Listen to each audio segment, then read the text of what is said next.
नमस्ते।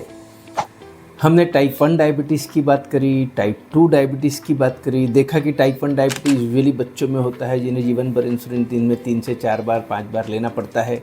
हमने टाइप 2 की बात करी जो बड़े लोगों में होता है, सबसे ज़्यादा कॉमन होता है, यूजुअली एडल्ट्स में होता है और उन्हें भी शुरुआत में कुछ गोलियाँ कुछ 5, 10, 15, 20 साल काम करती है और आखिरी में इंसुलिन पर जाना पड़ता है।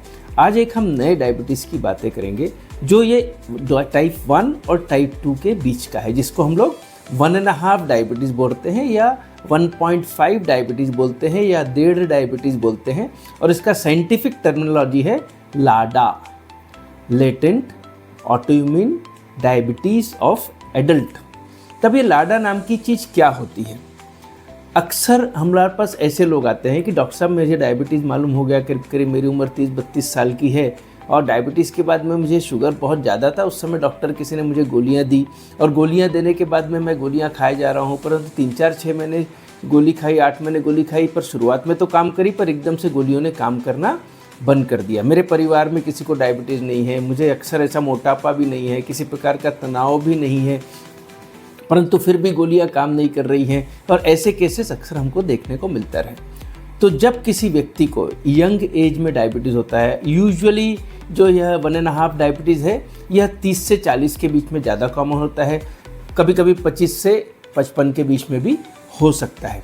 शुरुआत में इस डायबिटीज़ में आपको गोलियां काम करती हैं और ऐसा प्रिज्यूम कर लिया जाता है कि यह तो गोली वाला टाइप 2 डायबिटीज़ है, परंतु जल्दी ही विदिन 1 ईयर, समटाइम्स 1.5 ईयर ये गोलियां भी काम करना बंद कर देती हैं। इन्हें इंसुलिन पर जाना पड़ता है क्योंकि इनका diabetes actually slow onset type 1 diabetes है।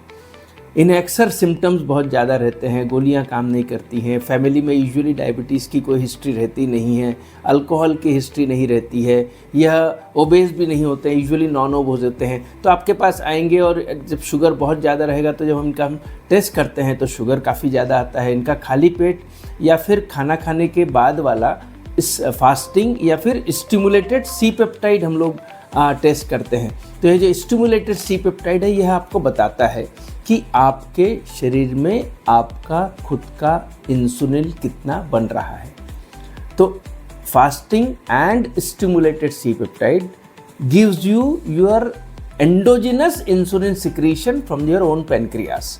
और यदि वह आपका कम आता है, कई बार वो कम आता है या लोअर लिमिट ऑफ नॉर्मल रहता है। टाइप 1 में यदि आएगा तो एकदम से 0.6 के नीचे आएगा, 0.2, 0.4, 0.1 ऐसा आएगा, परंतु लाडा में ये शायद 0.8 आएगा, 0.7 आएगा। नॉर्मल हम सी पेप्टाइड बोलते हैं 1.1, पर लाडा में यह थोड़ा सा 1.1 के आसपास या कम रहेगा। तो सी पेप्टाइड लोअर लिमिट में रहेगा।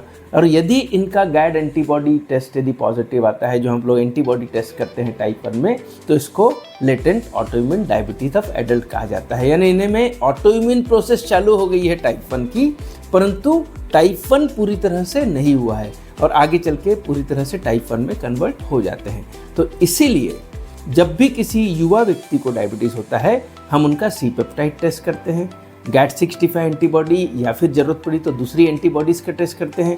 और यदि वो एंटीबॉडीज टेस्ट पॉजिटिव आती है तो शुगर गोली पर नॉर्मल आता भी रहेगा तो भी हमें उन्हें इंसुलिन आगे चल के जीवन भर के लिए देना पड़ेगा। इसीलिए लाडा का डायग्नोसिस बहुत बार सही समय पर नहीं हो पाता और ये मधुमेही गोलियां लेते रहते हैं, शुगर कंट्रोल नहीं होता है और सफ़र होते रहते हैं।